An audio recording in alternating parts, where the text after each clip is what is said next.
Maisha Ishmael for the plaintiff. May it please the court. Your Honor, opposing counsel, members of the jury. She conspired, she targeted, and she changed the election's outcome. Today you heard about Max Heisman, how she conspired to distribute false voting information to voters, how she targeted the people of District 12, the people who are mostly low-income and low-educated voters. And when she told these people they no longer had the right to vote, she changed the election's outcome. Now, early in the election for 2015, Mayor Heisman was running unopposed. She thought she would win. She thought she had this election in the bag, up until Elizabeth Ginger announced her candidacy. Elizabeth Ginger is from District 12 of Midlands, which means she's from that district of mostly uneducated and low-income voters. Now, when Elizabeth Ginger announced her candidacy, the people of District 12 got excited. They began to register in high numbers, and they put all of their support behind their hometown hero. Mayor Heisman knew that. She knew that she needed to come up with something in order to suppress the voters of District 12. So she conspired, she targeted, and she changed the election's outcome. We heard today that Mayor Heisman conspired with her campaign manager and a career criminal to distribute false voting information to the voters of District 12. The voters of District 12 were told if they did not have a college degree, they could not vote. They were told that if they did not own a home, they could not vote. They were told that voting will be over 2 election days instead of 1. Now, we know the people of District 12 were targeted because they were the only people who received this fraudulent information.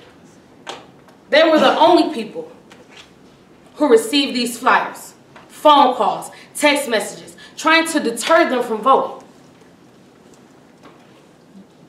She conspired, she targeted, and she changed the election's outcome. As the plaintiff, we bear the burden of proof. We must prove to you by a preponderance of the evidence that Mayor Heisman intentionally conspired to commit voter fraud. Now, the law in Midlands is clear.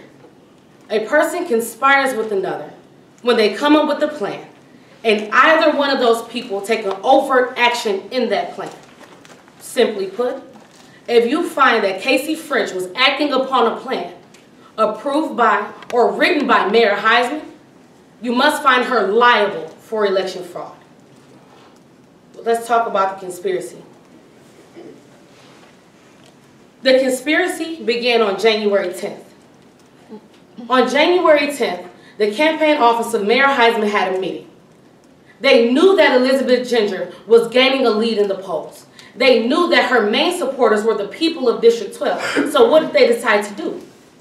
Sam Ziegler came up before you and told you what they decided to do. They decided to suppress the voters of District 12, try to get those eligible voters to no longer believe that they could vote. Sam Ziegler told you it was voter intimidation. What did Amari White tell you? She was intimidated to vote. When she received these calls, these flyers, these text messages, it made her scared, it made her angry because she thought someone was trying to take her civic duty away. This is where the strategy started. But then what did we hear? Sam Ziegler told you, I was not going to work on that strategy. That sounded like voter intimidation to me. I don't know who they were going to get to do it, but it wasn't going to be me. So what did they do? You heard today about February 28th. February 28th was a very significant day. That was the day that the burner phone was purchased. The number was created and the phone was purchased. Now we know that this number, 685-555-1935, was responsible for calling voters of District 12 and texting voters of District 12, telling them that eligible voters no longer had the right to vote. February 28th. On that same day, Sam Ziegler told you that Mayor Heisman met with this man. The same man that was distributing the flyers telling these eligible people they no longer had the right to vote. Now, we know that that number was created on February 28th, and we know that that number was saved in Mayor Heisman's phone on February 28th. Now, when Dr. Garcia was up here, they said there was no communication between Mayor Heisman and that phone number. There were no calls, there were no texts, so there had to be personal communication between the two. Sam Ziegler told you they met on February 28th. The number was saved at around midnight. They met at around midnight, February 28th. So what happened after that? We know that voters began to get information telling them that they no longer had to vote. It targeted the low-income and low-education voters. What do we know about low-income voters? They're least likely to own a home. What did Casey French tell the people in District 12? You have to own a home in order to vote. Low education. If someone does not have an education, they're least likely to have a college degree. What did Casey French tell the voters of District 12? They needed a college degree in order to vote.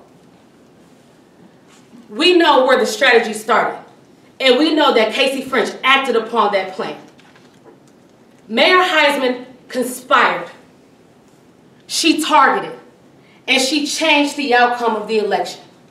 Find her liable for election fraud. Thank you.